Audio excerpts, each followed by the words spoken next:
goal is to bring you your next favorite band.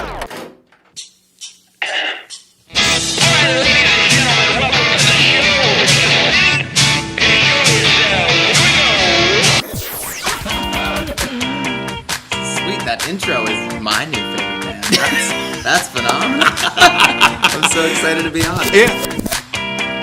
I heard a rumor that you might be able to play that song live today. You heard correctly. Yes. Excellent. So,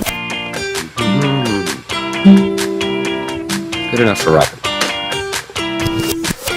I don't know when I rock out here on your next favorite band and show. and listen, it's going to be everybody's favorite band. Like Phil, you weren't supposed to make me get all. God Almighty! But this Phil. is why we do it. Like seriously, I gotta gather myself. All right, go ahead. Okay. Welcome to your next favorite band. That's both the show title and our promise to you.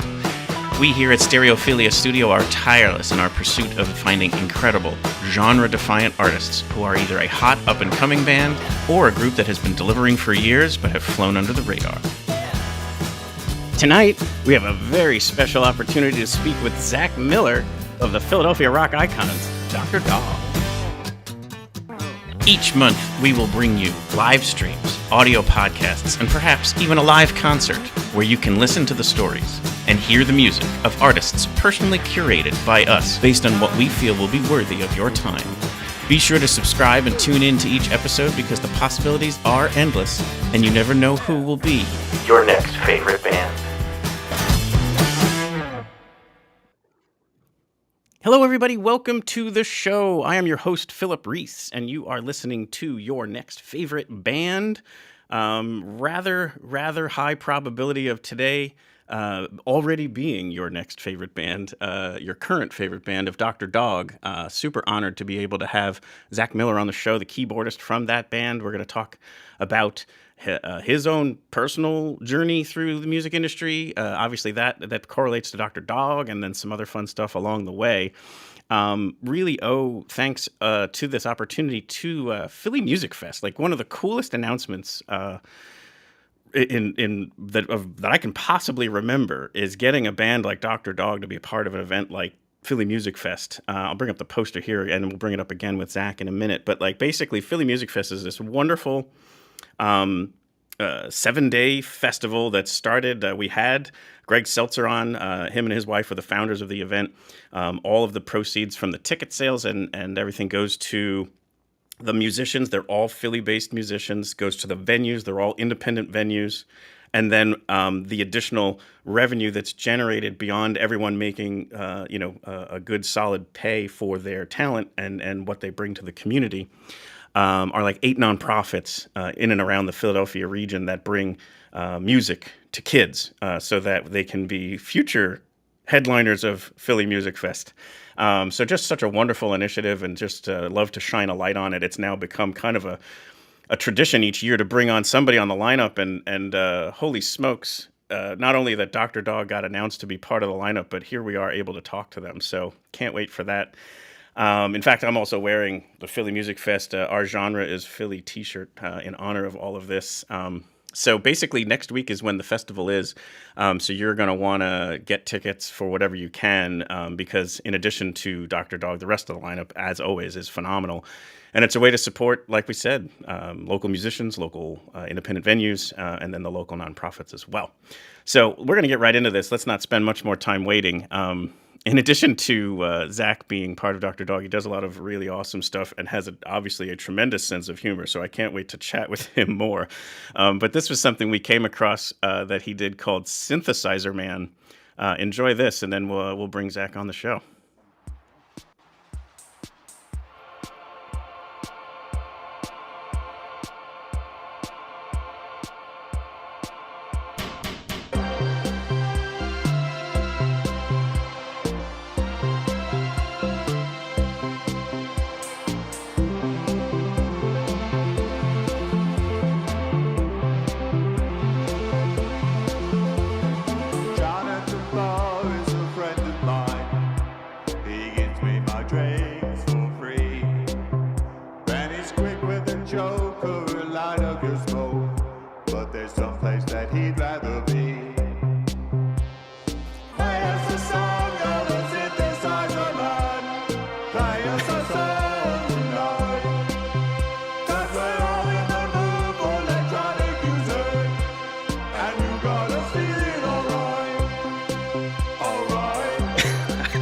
I just didn't want to talk over it until that one moment happens where you break the fourth wall and talk right to us. Welcome to the show, Zach Miller.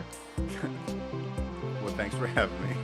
This is so You hit me deliciously right off the bat with that synthesizer. I wasn't expecting it. Well, I wanted it to be dedicated to wholly your kind of experience of what you're kind of bringing to the table here. Well, yeah.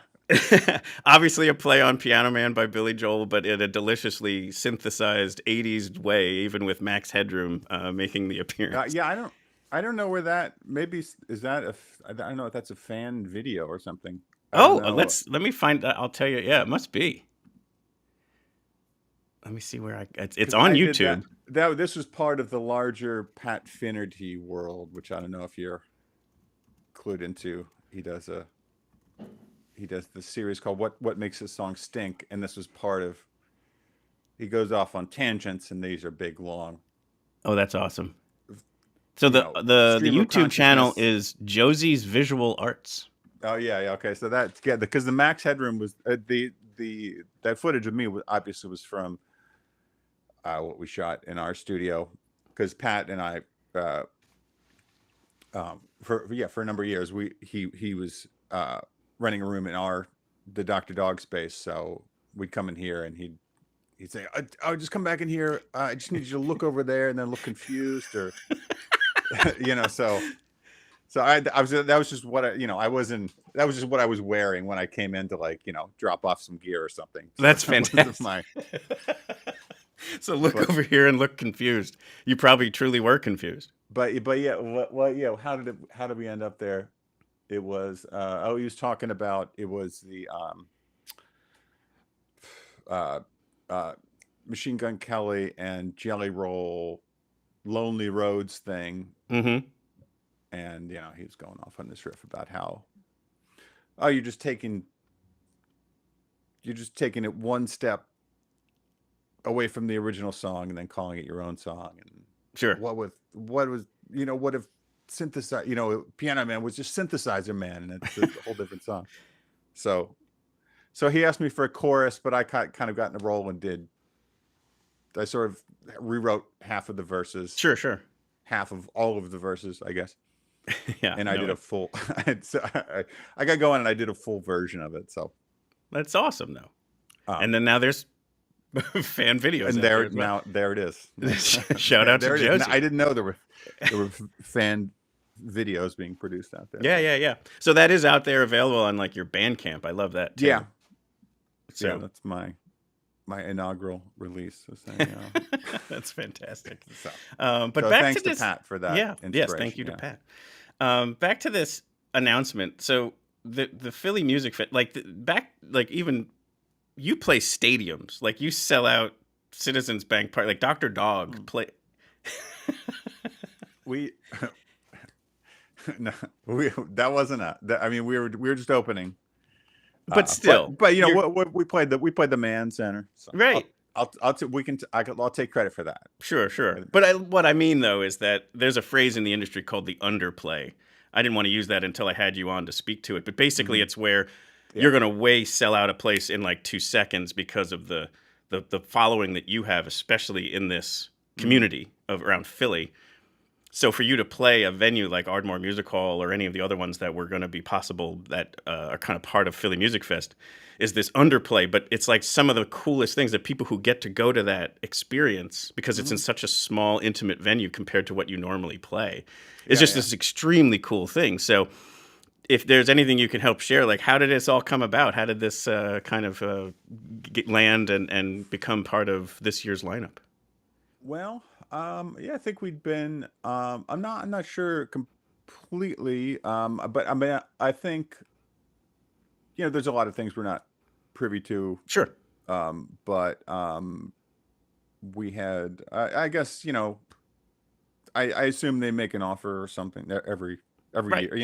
Every year Right. and all that kind of stuff. But we have to strategize about when we're playing and all that kind of thing. And just happened to work out this year, and of course we couldn't announce it before the Citizens Bank Park, but right, there was a big question mark on that graphic up and until a week or so ago. So yeah. So Oh, it was a literal question mark. Yeah, on the yeah. little TV there? Okay, It said okay. like either coming soon or stay tuned or a question. Like it was like that spot on that Oh, okay, billboard okay, poster okay. was blank, but knowing that another announcement was coming. But yeah, and it seemed like a good opportunity to have, at least some kind of Philly show because we did did the Man Center last year, and then we did the Citizens Bank Park with the Lumineers. But that wasn't our, you know, Sure. that wasn't our show really, Mhm. And when we got in there, it felt, I mean, we had, because we played Forest Hills and we played Red Rocks this year, which are both huge places, Right. in their own right. But then going into Citizens Park and being Right. in center field there, and you look out, and it's just the bleachers going up. Sure. It was just it's about 4 times the size of those two venues, but Right. Right.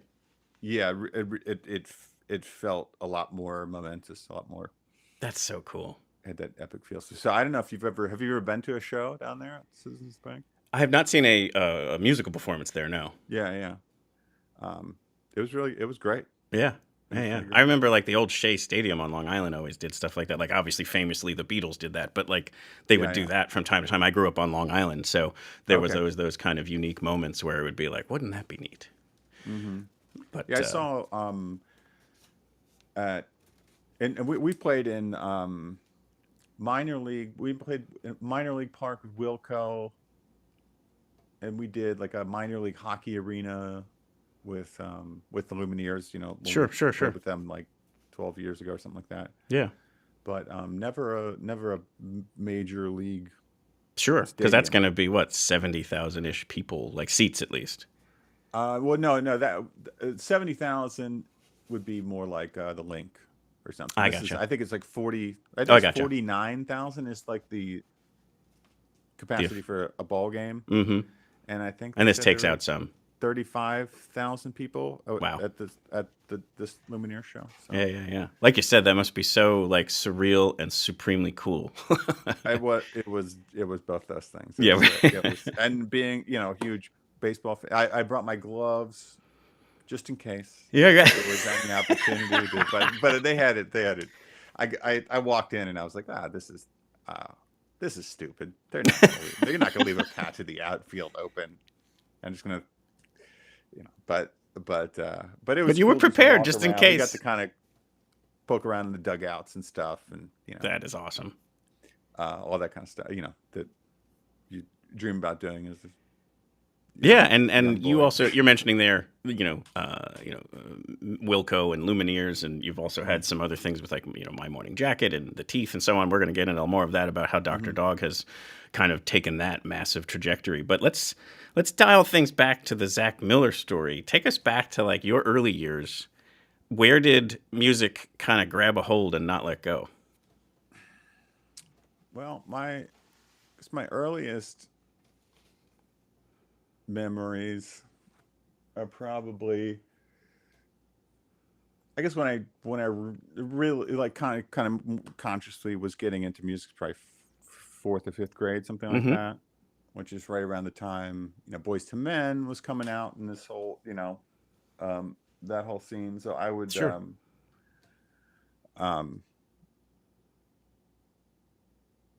So that was, I feel like that they were the first band that I was really That's awesome. an avid fan of. Sure. Where I got And from a at that perspective point, of it's you like, oh, wanted to hear some create music too. songs on the radio, and you kind of know the tune or whatever, but you don't know that this is Right. who the artist is or whatever. You're just a dumb kid. But I remember I used to I used to skid all the embarrassing stuff out Yeah, yeah. That's in the beginning of the interview here, but I used to go because I was also obsessed with the Kennedys, okay. John F. Kennedy, and Right. I would, and so I would make these like mashups of his speeches, with like "It's hard to say goodbye to yesterday." Oh wow. And do it. But that's cool that the do it- inspiration was there. Like, do it in the style of it's playing in the room, and then I have another boombox, and I'm playing that and recording it on another one. So it's kind of all this like very primitive bouncing together. Mm-hmm. So I had all that going in my head, and then of course, wait for the song, try and tape it off the radio and all that kind of thing. Right. But then, Yeah, people don't understand how crucial that was to time it right. Like, you always had Oh, like a yeah. little bit of a commercial or like a stinger that came along with the song. Yeah, or you listen for the DJ and you get the last little bit of his, Yep. talk over at the beginning. So yeah, anyway, I would do that on the little, we had the little boombox like they had in Twin Peaks, and More play and 80s record at references. the same time, and put it back in the tape deck and the stereo and all that. But then anyway, I heard we started playing in 6th grade. We had a little, in music class, we had guitars, and we'd all go around and start playing guitars. And then around that time, I heard that's when Green Day came out, and I was like, well, I want to play guitar now. So Right. I So where did started. keyboards come in for you? Because that's where So you that land wasn't- with the band. Yeah. So well, I that wasn't until later. I kind of was going in and out of. So I started playing trumpet in the 4th grade, and played in the band and stuff. And I didn't really, I did it and it was fine. I wasn't really. I don't remember feeling like a super musical affection or anything. I was just something I did and I could do, and I didn't really care that much about. And so I guess I did that from 4th to 8th grade, and it gradually kind of got demoted down to like lower brass. And then and then 6th grade I started picking up guitar, and I think I'm just a very visual person. Sure. So being able to see where the notes move, and however, whatever, just something clicked with the guitar for me. So that's when I started to really get into music. And Sure. then we had, in the early days of the internet, there was this thing called Olga, which is the online guitar archive out of nevada.edu. You go in, ftp.nevada.edu /Olga. And then, people have guitar tabs, which are just like text files, and people, it's sometimes just the lyrics and you have the chords over it. And so basically I just learned all the guitar, the chords on the guitar. Right. And then, became obsessively like looking around for how to play all these songs that I was getting into, all these alternative rock kind of songs that were coming around. So, but then, anyway, then I guess around 9th grade, I had, been into, Green Day and Nirvana and all that kind of stuff. And, then I started kind of working my way back through the Beatles and Jimi Hendrix and Led Zeppelin and everything. And, I knew I knew how to read music, even though I wasn't really doing it in my guitar playing. But, I kind of knew the chords, I knew the notes, and I went to our piano, because my mom's a fantastic pianist and singer. Okay, and cool. She's played in church her whole life, and she plays French horn too. But so we always had a piano and everything. So I just started going and just figuring out the notes, knowing the notes of the guitar chord, and then find them on the piano and just. Back to your point about being visual, like you can see it right in front of you. Yeah, and the piano is pretty supremely, it's visual in that Absolutely, yeah. sense. It's the same up and down. You can Right. see the notes just go up. Guitar is a little bit more broken like that. You can Oh, it's totally play the same it's like, notes. It's like the on- multiverse. Like it's like two the different- same point over here is the same one as that one over there. But that's kind of what makes it fun. I mean, you Totally. can get different fingerings and stuff like that on the piano. But I never learned. So I never learned really properly or took lessons or anything like that. Got it. Until I was later in high school, and I got kind of more started to get more serious about into jazz and things like that, and I took some lessons. But I still kind of feel like I like all the theory and everything, and understand a good deal of it, but I feel like I'm still pretty unschooled Sure. at heart, you know. Yeah, absolutely. So. And this might be fun to talk about in tandem because around that same time, Scott and Toby of Dr. Dog are like between that same time frame, middle schoolish, are starting to play guitar and bass together. Yeah. And kind of trending in that direction of what becomes Dr. Dog later on down the road. But like, from what I understand, they were just getting together, performing together, almost never playing covers, even though, you know, like you were just talking about as a kid, you kind of go and get inspired by whether it's Boyz II Men or Green Day or whatever. You want to play those songs, but they were writing originals even back then, from what I understand. Yeah, that was definitely Toby. Was that it was that was kind of his mindset. He had like he knew he just wanted to write his own stuff, and was much more dedicated to that. As I understand it, but and then band name back then was Raccoon. Is that right? Well, that was kind Was of that later. college? That was more in college. Got They it. the first what was they had a number of they had a something that I didn't have where I grew up was a real burgeoning music scene. Everybody was in different bands, and they had this Jeep Fest or something. They had, you know, it's like where all these, you know, they had 6 different bands of all their different friends out in like rural Chester County would come and play and at somebody's barn or something, you know. But I think I was learning too that it was like the barn of the original drummer Ted. Yeah, well, that was went into Dr. Dog, but yeah, I think the first band they had together was called Baseball. Okay. And then then Scott kind of moved around a lot because his dad was a pilot, and so I think he was only, I don't know, he did his senior year somewhere else because they moved away from the area, but they always knew that, you know, Scott was going to come back. Sure. And then so they ended up all going to Westchester. Yeah, kind of Westchester University is where it starts to really crystallize. Where, yeah, exactly.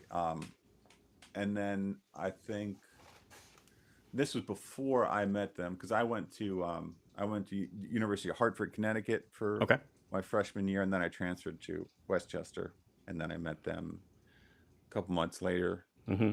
You saw them play in that barn, right? Is that where like the? Oh yeah. That was one of my favorite shows. I think I had read an interview you had done that at that one of those first shows you saw, that it was somehow like this music that was familiar to you, even though it was brand new, but there was an element to it that like every song was as if it had always been there for you. Like, and I agree, like their sound is such that you put it on, and you're like, I feel like I've heard all this before, even the first time you listen to it. Yeah. Not in a bad way, in a great way. Like it's almost like it's so classically timeless that you easily could realize that was something that you already loved.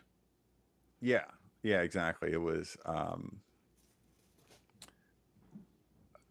just immediately, it just hit me right at the right time. And I only knew, I didn't even know them when I went there. I knew another guy that was playing with them at the time. He was kind of there's always this notion of having a 6-man doing sound effects or some other kind of weird stuff in addition to the people playing. So he was kind of the earliest. You know, he had a microphone and delay pedal and would make all these weird sounds. Oh, awesome! So I met him at an art opening, and that was Jim Zeski, and he said, "Oh, I have this band. You should come to the show." And So I was just there and didn't know anybody around. We were up in this barn and they had a big orange tarp with the three Dr. Dog dots Sure. painted on it. And they came up from downstairs singing Say Ah, which was like an early song, which then we kind of I guess it's on Passed Away. Mm-hmm. Or wait, did we I guess we started we did an arrangement of it. But anyway, so it was kind of like this early song was this kind of chant thing. So say ah, take a little stick and make me say ah, say ah, say ah. And they're all coming and clapping with this big backlit orange tarp behind him in this barn, in this barn out there. I mean, it was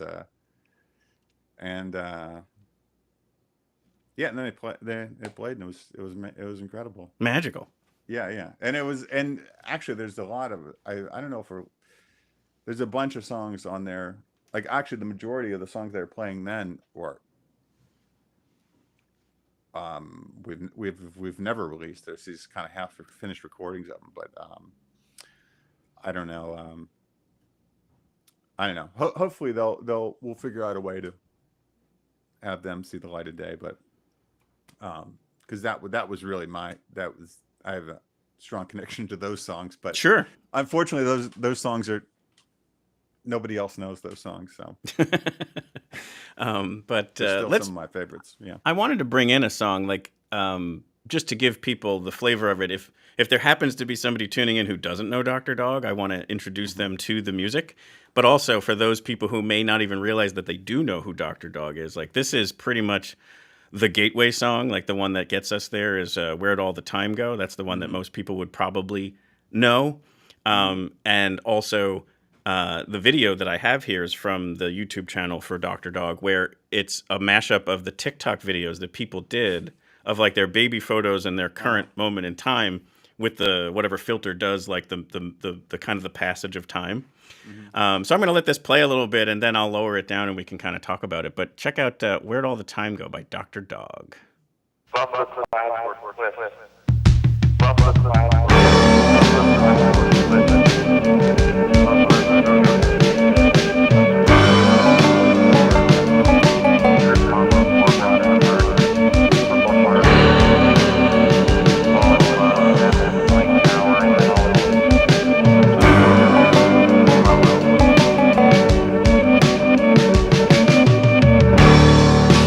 Where'd all the time go? It's starting to fly.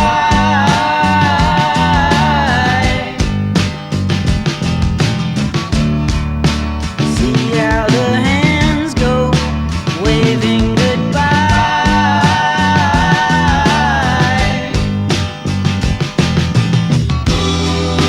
No, I get so forgetful when I look in your eyes.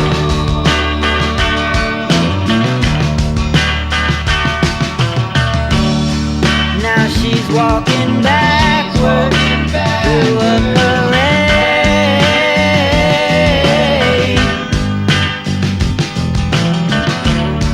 and I'm stuck in the shadow, blocking the shade.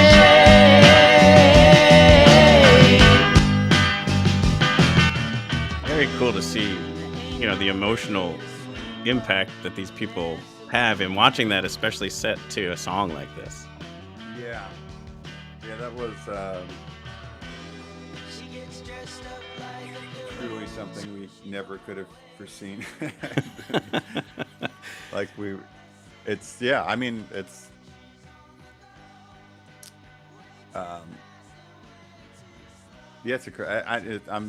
because I feel like most of these I haven't actually seen. Oh, that's cool. We were, it's still going on, yeah. But, Yeah. And I think too, like the ones that even had like a pet in it, where like you saw they go from a kitten to a full-grown cat. Like it's just neat stuff. It's pretty cool. But that's go ahead. Yeah, so that's how young people know us now. It's like we have it's great. But And we have that we start playing the song and people realize like, oh, that's this song. Right. That's exactly why I wanted to bring this one in, because Yeah. I think it's your most well-known hit, and then it's even more well-known to people who don't even know that they know it or like it because of something like to this. TikTok, we were literally we were trending on the top trending spot on TikTok when it started. And we had, we had Tommy Lee did one, it's like, Yeah. Alicia Silverstone did one, and it didn't change at all. Like she still looks exactly the same. So Yeah, she definitely has like Dick Clark syndrome. Like where she's not aging at all. It just barely morphed at all. But I don't know. It's just one of these fun things that everybody. I mean, everybody can get behind that, even if they don't know our music or whatever. But Totally. And I think too, like the commentary we had before, the timelessness of this music. I bet you some of the people who just used it for this purpose of a post might think this is from the 60s or 70s, like and not realize it's basically from the 2000s. Yeah. Although I think preceding this, it was on Outer Banks. Okay. Which is so even before this whole thing, I think maybe that's how it even ended up on TikTok. But Yeah. but yeah, that definitely took it to another level, a whole other level. Yeah. Anything else you want to share about that particular track? Like any other places where that came in from, inspiring the songwriting or any of the, the tour, the journeys on tour or anything like that? Well, that song was actually kicking around for a long time before we recorded that. That was a pretty early song, and I always remember really liking it, and I always really liked the there was this original intro, which I thought was really cool, and I was bummed out that we got rid of. Sure. Did it involve that like warbly voice? Like, is that a continuation of it, or like the end of it? But I was obviously wrong because this is the this is the intro. It kind of had more of this I don't know, kind of Stonesy rock intro or whatever. But yeah, that was kind of early. That was like even on maybe Easy Beat or We All Belong era that never rose to the top of the heap until Shame. Yeah. And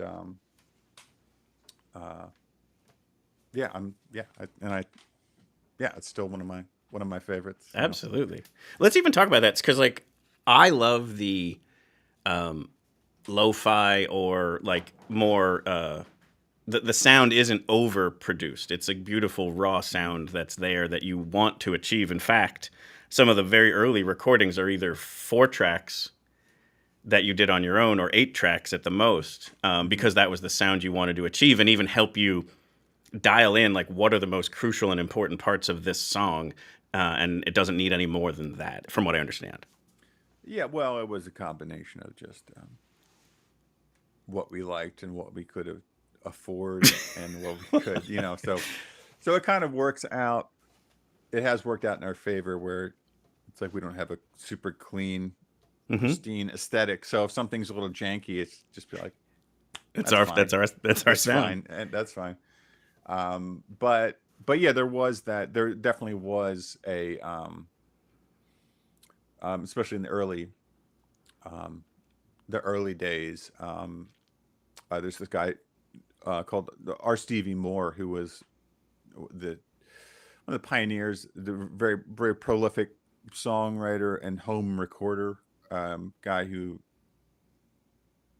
I mean, I don't even know how many albums he had. But he was one of the earliest guys doing these weird home recordings, and early Dr. Dog was very deeply indebted to that sound. Stevie. And so that definitely had a bearing on that. And then then just the proclivity for earlier Beatles and Beach Boys, which doesn't have a big massive. It's a little bit, it's more contained kind of. Yeah, I mean they still sound great, but they're not. They sound like they're from a time, Sure. So, Yeah. I feel like pretty much everything before Abbey Road sounds like it's from the 50s, but then kind of past that era, it could be it sounds like more of a contemporary recording. Yeah. No, I can totally get into what you're saying. Recording quality. And did I also get this, that Easy Beat was recorded in the same house that the Dead Milkmen had lived? Yeah, some of the I guess it wasn't. It was some of a few of the guys lived there. I guess when they're in this band, the Town Managers, and we moved in, they still had some notebooks or whatever sitting That's around cool. there. I just thought it was a fun piece of trivia. Yeah. They're still you see those guys around here. Mhm. And I think that somebody just said they played a show. I don't know if that's was that for? I guess the Philly Music Fest hasn't started yet, has it? No. Okay. Yeah, I just heard that they just played a show somewhere. So Got it. Yeah. And then also, I guess the recordings or where people in Dr. Dog lived moved into a house that was also previously lived in by Hall & Oates. Like, it's just all this like area. Like I found that too. It was just kind of that is unsubstantiated. I don't know. I don't know. We'll have to source that. That's where I lived. In the town manager's house, and then I don't know what the Hall and Oates business. Yeah, is. I'll have to find out where I got that tidbit from. That's a vicious rumor. I don't know. Well, I'm going to take a pause in here. West Philly. Yeah, I did. I did a little video tour for Instagram of when we were doing the last tour shows here, and did a little tour of iconic or important places. Sure. We did well, I'm going to take a pause because it applies to this kind of a moment. Is I do love doing research and trying to find a little tidbit that's like super like off the radar. And you helped me with one from a prior interview. You had let me know that Zoe Lemon was taught the violin by your wife. And I didn't realize how under the radar that was. But recently I just posted the video of that little clip, that interview highlight. So I'm just going to play it here because I found it to be so fun. So here's here's the interview highlight with Zoe Lemon where I dropped this apparently nugget. I mentioned Dr. Dog. Is it true that you learned how to play the violin from the wife of one of the members of Dr. Dog? Yeah. How did you know that? That's creepy, and it's true. Yeah, absolutely. Yeah. So where did that happen? I really think it was just happenstance. I really got obsessed with playing violin. I think it was either my grandmother or my dad, I can't remember, got me a Hilary Hahn Plays Bach record for Christmas one year. Fun. And I got truly obsessed. Like, I would listen to it. I was homeschooled, so I could listen to it all throughout the school day. And so it was just a joyous moment for me because I love when that can happen. So thank you for allowing me to do that. Yeah. Like she said, what are you, Nardewar? Yes. It's like, yeah. That's exactly right. In full disclosure, I did ask her for something on you, but she would not give up anything. So. Okay. I do not have something waiting in the wings here, but okay. Yeah, right, we're good with that. But let's talk about, so now these different bands that you got to play with that are similar sonically, at least for, I think the band goer of Wilco will naturally love Dr. Dog. The band goer of Lumineers, same thing, and so on. My Morning Jacket was the one I was going to specifically pick up because I might have this not exactly on the nose, but you were performing more regionally in the Philly area, but then I guess My Morning Jacket caught wind of your sound, wanted to bring it on tour with them. That was I guess at the time Scott's girlfriend at the time knew them from, they'd be coming and playing the Khyber or something. Sure, These sure. small 200 capacity venues. Amazing bar and Which- venue in Philly. Yeah. So she just knew them. And I think they came around and they were playing maybe the TLA. They gotten a little bit bigger. And we had a CD with a jewel case. And at the time, Scott would always put sprinkles in the little spine of them. Oh, So fun. it'd be a clear case, and you have these sprinkles in there, just as something. Sure. There's always Something to draw attention, some kind of artsy craft thing going on. He's just endlessly creative. In Sure. all different ways at once, and being a band on the road at that level, people hand you CDs all the time, but that apparently helped it stick in his mind. Sure. And also kind of knowing his girlfriend Sharon at the time. He listened to it, and then he I guess they wanted it because we had never played. I think we just played, we played the Fire, or I didn't even know if we'd played the Khyber at that point. We played at this place called the Lucky Cat in Brooklyn. Just around here, and then all of a sudden we got an email from their manager saying that they wanted to take us out on tour. You probably think that's spam or fraudulent at the time. Was this before spam? I don't know. Maybe. But I guess there's probably always that. But no, it was true, and so I was none of the other guys had a computer or anything. So, and I think so he emailed my email address. Nobody had an email address or anything like that. So this is back in the ancient times when. Carrier pigeons and I mean it is. It's funny because we started out right at the end of this era of nobody. I think maybe one of us had a cell phone when we started out. We did print the directions out. Sure, right. I guess even that's a recent that's even kind of a new technology where you go to MapQuest and print the directions out. Yeah. But you just go out on the road. You had an atlas and and find your way. But it's amazing how far it's come so quickly. But so we didn't know anything about what to do or anything. So I wrote back. I was like, well, what do we have to? We'll go on tour. What do we need to do? And he said, just call the venues in advance with them. And then I wrote back. I was like, "What's advancing? I don't know." It's like, right.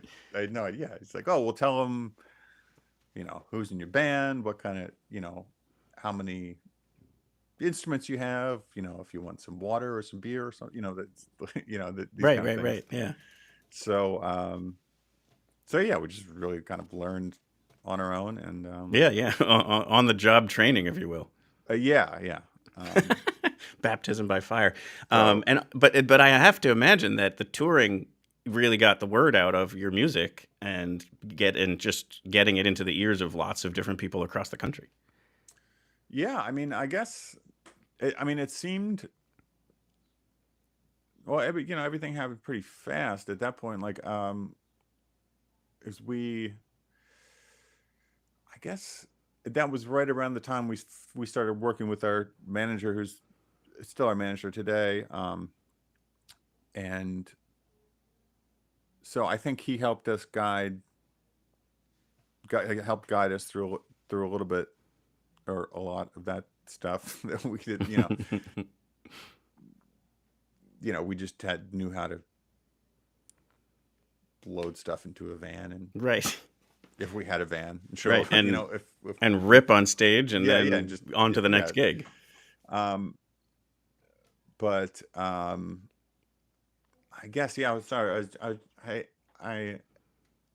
Because I think we did that first tour, and then we came back, and then I think that's when we recorded Easy Beat, and then we went out on the second leg of that tour. First leg was in the winter, 2005, I think, or 2004 maybe. Sure. And then we went out in the spring for another couple weeks, and then I forget what happened after that. I think, and then shortly after, I think we went to South by Southwest or something Sure. like that. Kind of, and then we started, more booking shows more properly and all that kind of thing. Yeah, and the live shows are obviously rather epic. So like, I kind of wanted to give a little flavor of that here. It's a studio recording of the song, but it's the video is from like tour footage. The song is "I Only Wear Blue." And so I'm going to let this play a little bit, and then maybe we can bring you back on and talk about some of the tour shenanigans that go on. So check out "I Only Wear Blue" by Dr. Dog.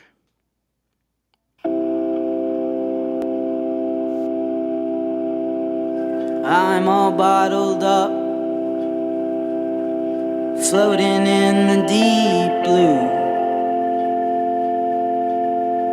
and you're an open book, anyone could read you,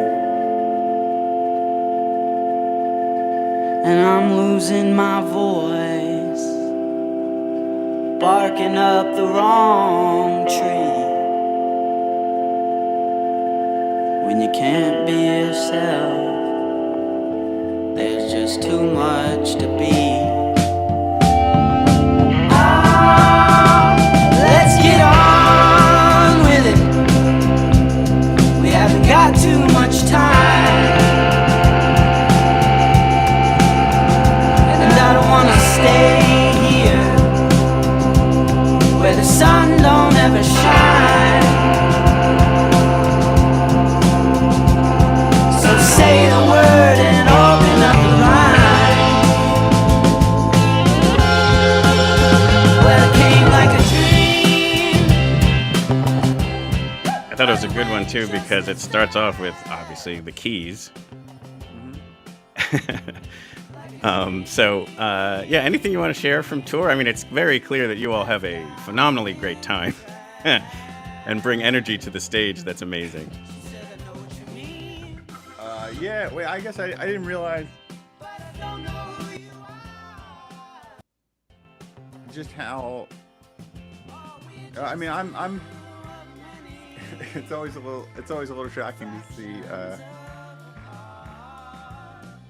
I'm a little more detached. I'm kind of in the background up there. Like.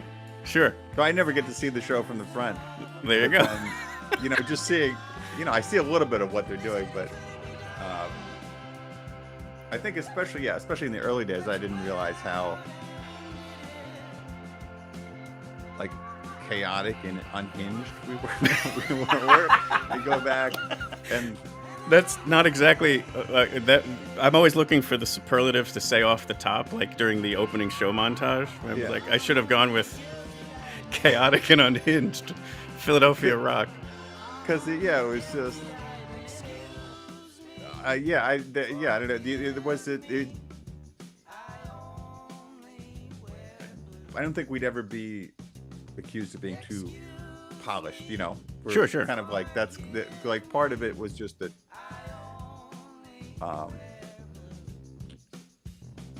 We're just letting it all. You're just putting all of the energy in there and giving people, their money's worth. Yeah, and like I said, our aesthetic sort of played into that. It allowed us a little leeway to be a little bit more ragged in that sense. Sure, absolutely. And I saw too, like you had a lot party. I'm just I'm a little distracted by this. Again, as I'm talking about it, it's like it's kind of crazier than I and it's from it feels to me. It's from the Dr. Dog YouTube channel. So yeah. I did also notice that you had a number of opportunities to perform on like late night talk show host shows, and I feel like that obviously would have really helped each time as well to just capture a different element of the audience that's kind of into that aesthetic. Was there even a moment too where one of your albums was only like the pre-release of it was on like Conan O'Brien's website or something like that? I don't remember that. That was Conan was the first show that we did. Sure. I know that. But maybe Yeah. these promo gambits from the past, Right, like the I do want to go in and eventually and kind of untangle all, if it's possible, all our kind of the iTunes bonus deluxe edition or whatever, Sure. because it kind of gets, because some of those are just EPs that we released, Right, and in Record between, Store but Day it's stuff appended and to whatnot. the end of the album, and I, occasionally when I, I go to, stream it or something, and the last song come on, and then there'd be like 6 more songs. I'm like, oh right, we have all these extra songs. That's right. For this deluxe edition. So there may have been something like that. I don't recall though, specifically. But yeah, no, I just think that the travel of all of that has been, such a fun, obviously thing for you all to experience this, where it went from, underdog of the Philly area to now, the ability to kind of fill some of these larger arenas across the country, if not, the world. So like, it's kind of this amazing story of you also held true to Philadelphia. Like there's so many times that a band starts to go somewhere and they head to either New York, Nashville, or LA, and you guys stayed here. And I think that's another element of how cool this all is. Mm-hmm. Well, yeah, we did for a time, but full disclosure, we actually live in, we all live in different states now. So. Well, right, but that's just life happening. Like it wasn't like Yeah. the band didn't move when they could have. Yeah. But we were here until, I guess, for a long time, a good long time. So, so in that video though, we did see you at moments with a guitar in your hand, and you had said you might be able to perform a song that you wrote recently. That we can kind of hear that. Oh yeah, sure. That'd be so cool. So if I understand it, it's called Natural Limit. Is that right? That's right. Yeah. Cool. And then if you want to grab your axe, I'll Sure. give you full screen and we can enjoy. Okay. Anyway, this is a song that I wrote, and it was just kind of a strange situation. I was just on Instagram or whatever, and I had remember a mutual friend, Mike Dixon, telling us about this guy Carl Blau, whose name I had known, but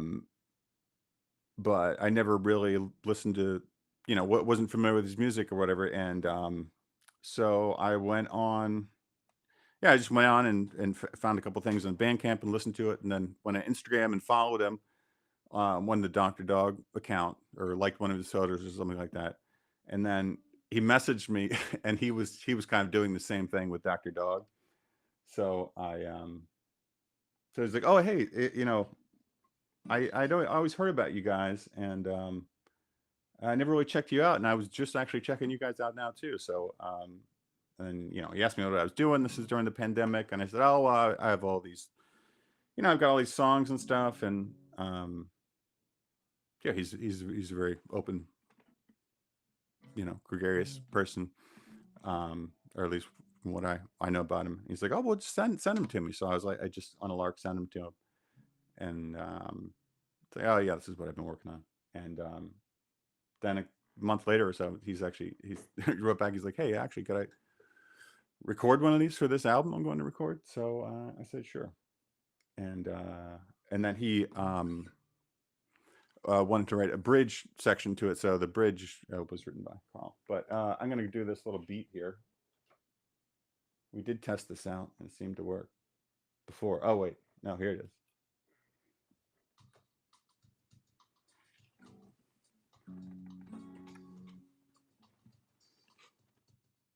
I turn it up a little bit.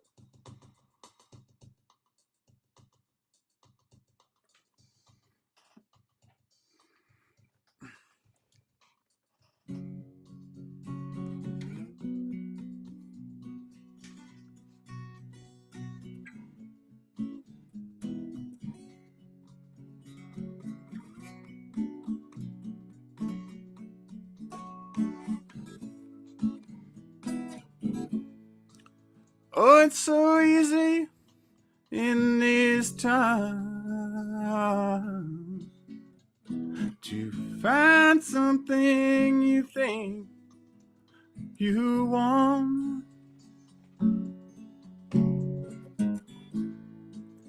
But it's so hard to hold on to. It's so hard to hold on to the things you need. I'm just a man who hit my natural limit, but it never struck me. Oh, oh, oh. I'm just a man who hit my natural limit, but it never struck me. Oh, oh, oh. Oh,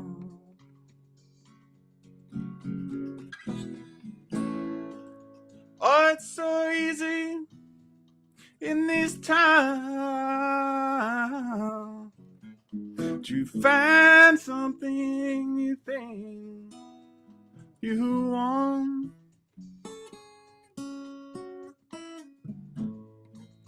But it's so hard to hold on to. It's so hard to hold on to the things you need. I'm just a man who hit my natural limit, but it never struck me. Oh, oh, oh. I'm just a man who hit my natural limit, but it never struck me. Oh, oh. Take a walk outside till I discover the edge, the boundary of the sky. When I find that I'm not even looking at the edge, only the margin of my mind. I'm just a man against my natural limit, but it never struck me. Oh, oh, oh. I'm just a man against my natural limit, but it never struck me. Oh, oh, oh. I'm just a man against my natural limit, but it never struck me. Oh, oh, oh. I'm just a man against my natural limit, but it never struck me. Oh, oh, oh. Oh, oh, oh.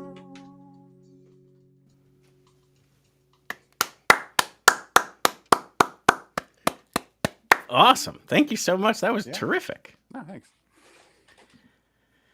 So cool. Thank you. I mean, it's so much an honor that people will come on and then also perform something. So super appreciate that. Yeah. So I did find some trivia to share. This is usually the point where I do this. This is nothing that I think you have anything to really worry about. I don't think I'm going to drop any massive trivia bombs, but let's see. So the one album that's live from the Flamingo Hotel, there is no Flamingo Hotel. It's a fictitious representation of all the hotels out there. I don't think that's a Flamingo Hotel of our minds. Every member of the band has a nickname that begins with T. Yeah, that's a bit of was a kind of a relic from the early days when it was kind of like this, weirdo club that, like a lot of, friends and stuff, it was like kind of, in the early days was kind of a situation where a bunch of different people would jump in and, Sure. And then it would be some sort of T nickname would be the initiated. Yeah. Exactly. Yeah. Got it. So. And there's no listing of them out there. I tried to find them, but they must be. No, on a few of the records we credit our. I think Easy Beat has our T names. Okay. But there's not a list anywhere in library collection or anything like that. Yeah. And then lastly, this sounds like it would be a good story. There was once a gig you had to do in New York City, but it was a blizzard snowstorm, so you had to take all of your instruments on Amtrak or some train and get it up there and then hoof them to the venue. Yeah, that was the aforementioned Black or Lucky Cat Okay. in Brooklyn. Yeah, that was our. I don't know even how at that point they found out about us, but we that was kind of a big exciting thing. It's like, oh, somebody found out about us outside of Philadelphia. So Blizzard be damned, you're getting to the getting to the gig. Yeah. So we we called up there and figured out what gear they had there and said, okay, well, if we bring this, and we bring this, and we bring this. I think I brought my keyboard, brought a couple guitars, an amp. I think we did bring, and I think we brought one amp. And yeah, it was a blast. That's so fun. Yeah, usually those are like super special because you're like, we got there. Whoever ventured out in that storm to come to the show was probably super committed to it. So like, it usually can be a really special moment. Yeah, and I think, and then we did go back. I think we played there 2 or 3 times, at least 2 times. We played once with the Teeth there. I don't think that was with the Teeth though, but got it. Well, cool. So I wanted to just bring up the website real quick so people can kind of check that out. So here's the Dr. Dog website, drdogmusic.com. And you can find us, obviously we always try and encourage people, buy direct from the musicians, to help support them. You can get to the music. You can kind of check in here for the shows. You can see those Ardmore Music Hall shows are already sold out, but one last time kind of wanted to also shine a light on just how cool it is that you're doing the Philly Music Fest lineup and get people to be more aware of that. Anything else we can kind of help promote, either Dr. Dog or Zach Miller related?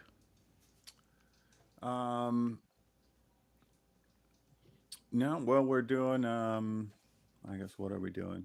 We're doing, I'm, actually Toby as well. We're playing a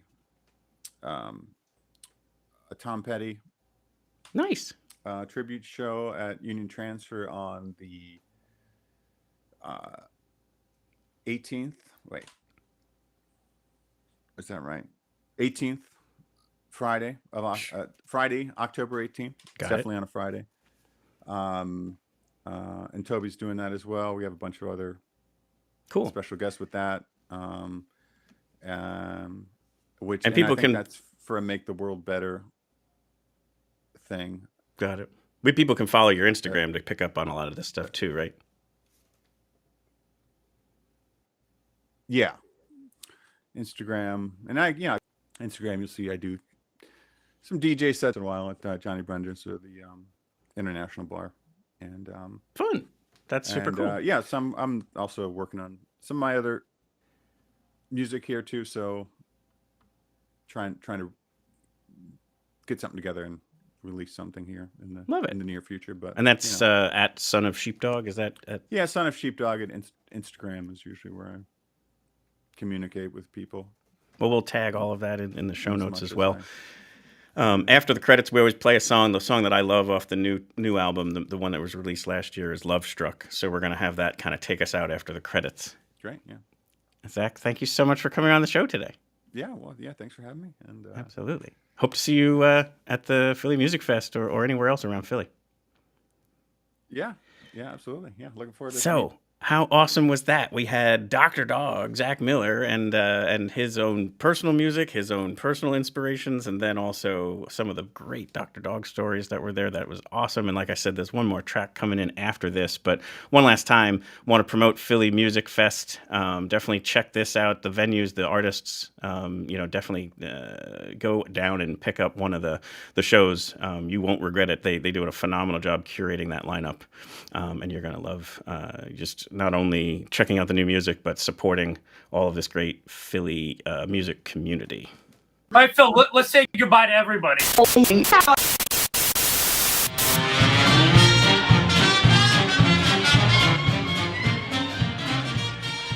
We hope you've enjoyed this episode of Your Next Favorite Band. We'd like to sincerely thank Zach Miller of Dr. Dog for joining us today, sharing all of his incredible stories, back info behind the scenes, and then obviously I need to triple source some more of my research to make sure I've got things dialed in myself.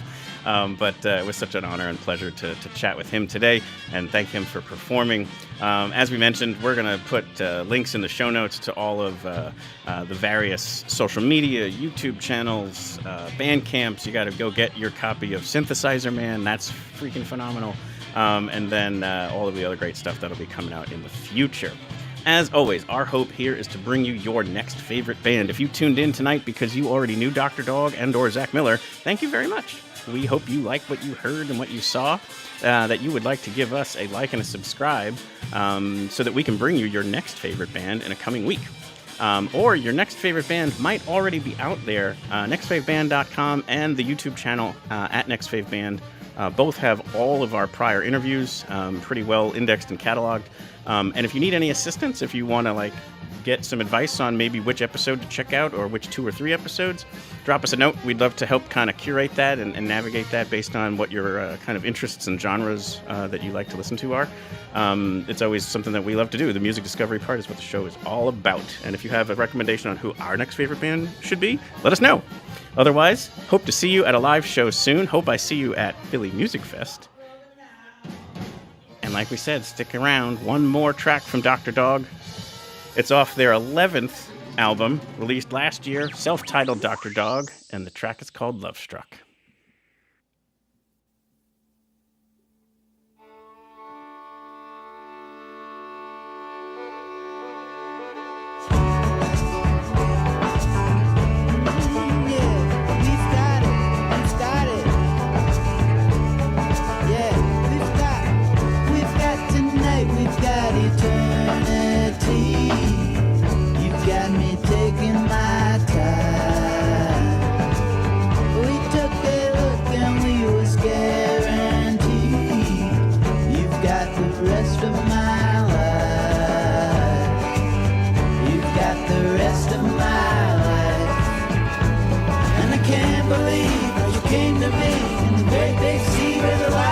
Strikes, and I can't get over